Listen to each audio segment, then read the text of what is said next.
Chocolate Factory. Would you like to be an Oompa Loompa? Roy said sure.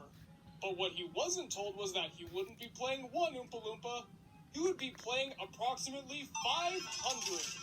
As described in the Charlie and the Chocolate Factory book, the Oompa Loompas were African pygmies that were about the size of a child's doll. Each one looked the same as the rest. So Burton interpreted this as, they should all be played by the same person.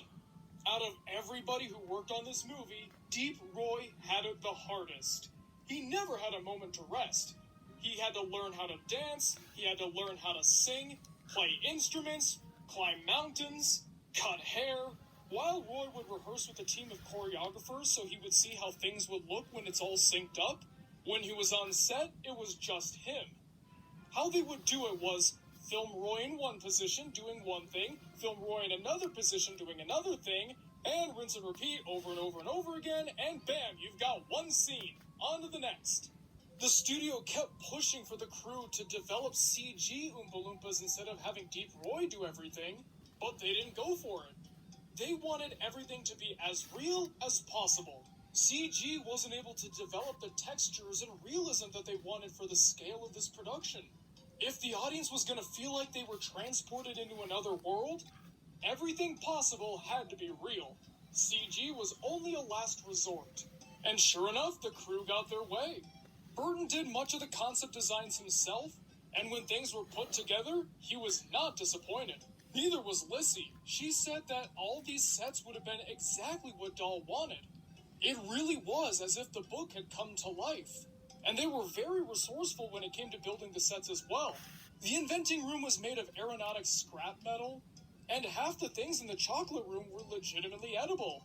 There were certain sections roped off to ensure that nobody got anything dirty, because if they did, well, nobody would want to eat it during the shoot, now would they?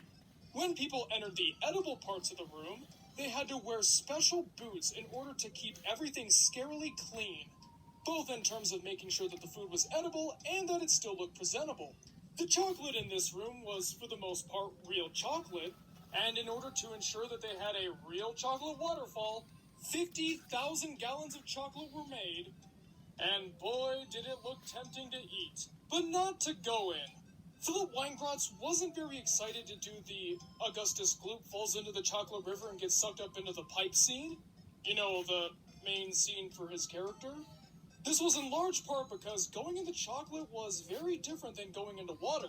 It was thick, it got stuck everywhere, and I'm sure it was rough, coarse, and irritating, ha ha ha. But he still did it with a good attitude and ended up having fun. The look of the factory was described to be something along the lines of the industrial version of Edward Scissorhands.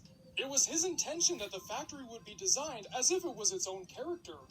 Much like Wonka himself, his factory would be bright, colorful, and approachable, but when you look at it for too long, you start to realize that there's a dark, sinister edge. Something otherworldly, but not the otherworldly that you were originally hoping for.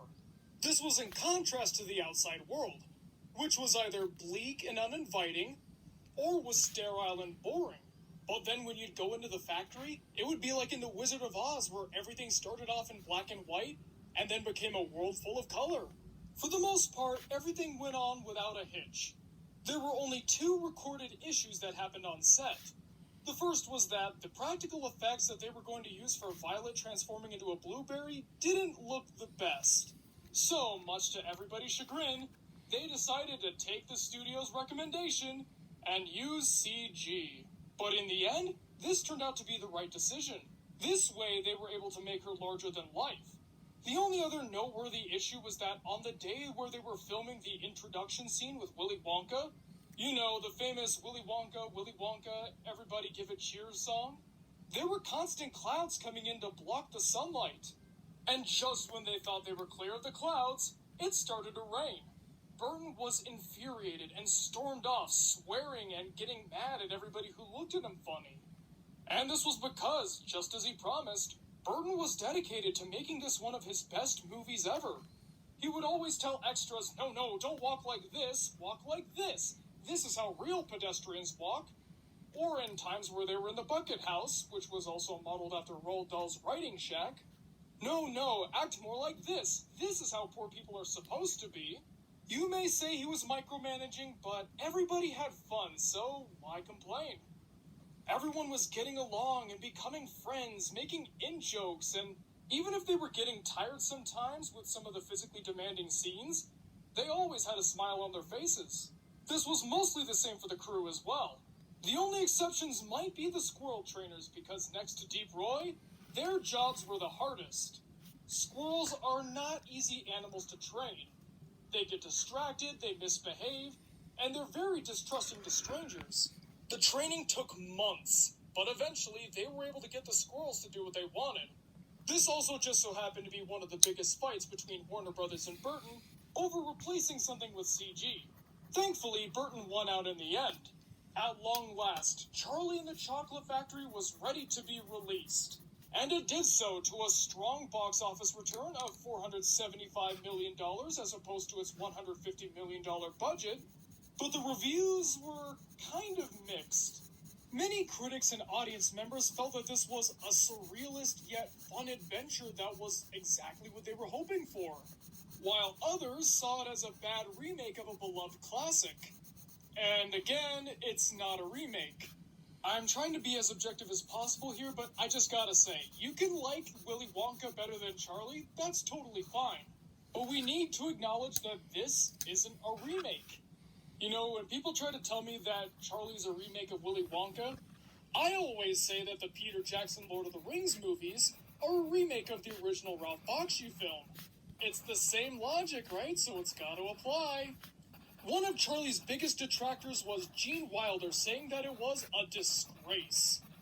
I've already said enough about the whole remake thing, so moving on. In later times, the latter opinion would become the dominant one until only recently, the movie's reputation started to have a resurgence, and people like me who prefer this one can finally speak our mind without being harassed into oblivion for the most part. But if you think that the history of Charlie and the Chocolate Factory ends with the movie being released, you would be mistaken. The home video releases for Charlie and the Chocolate Factory are, well, how do I put this, a mess. Firstly, you have the VHS. This was made right around the time when the VHS format was officially dead, so it was barely produced and is now a very expensive collector's item. I don't know if I want it or not.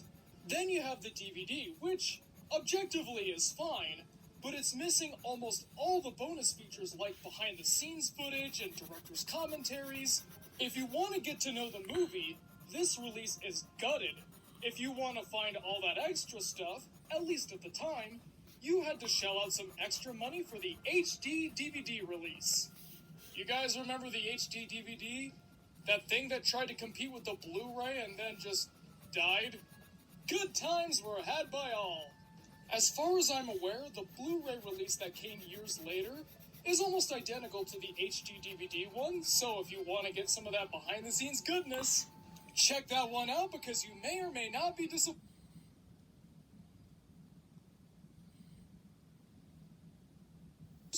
They were thinking about people like Terry Gilliam or Spike Jonze, or maybe, just maybe, a renowned director named Tim Burton. But they weren't really considering him all that seriously because he was kind of a long shot. What were the odds that the guy who did Beetlejuice or Ed Wood would be interested in something like this? Well, apparently, pretty high. Burton loved the original book, and at the same time, he loathed Willy Wonka, saying that it was too sappy and that it didn't have the signature doll style, as we mentioned before. Lizzie was a little worried with having someone like him on board, but after seeing just how much he loved the book, she finally came around and Burton became the director. Lizzie wasn't the only one who was worried about Burton, though. Warner Brothers wasn't really sure if Burton was going to bring in the money that they wanted. While many of his movies received critical acclaim, his box office numbers were rather unpredictable, and many of the subjects of his movies were pretty niche. But if it was Burton that Lizzie wanted, it was Burton that she got. They also wanted Michael Jackson to do the music, but for a couple of complicated reasons, he decided to drop out. And this was the closest that Michael Jackson ever got to being related to this movie. I'm just saying that because of an urban legend that we're going to be debunking shortly, but anyways, moving on. Danny Elfman was tasked to make the music instead, and when it came to the Oompa Loompa songs, it was emphasized multiple times from everybody involved, unlike the last version of the movie, which replaced all the Oompa Loompa songs with a generic repetitive song. Everything had to be exactly from the book. You could cut some stuff out for time, sure, but it was imperative that Dahl's text was used, and Elfman provided. There was only one catch, though. He wasn't sure if his Augustus Gloop song, the chronologically first one that he made, was going to be good enough to make it in the final film. But as it turns out, it was.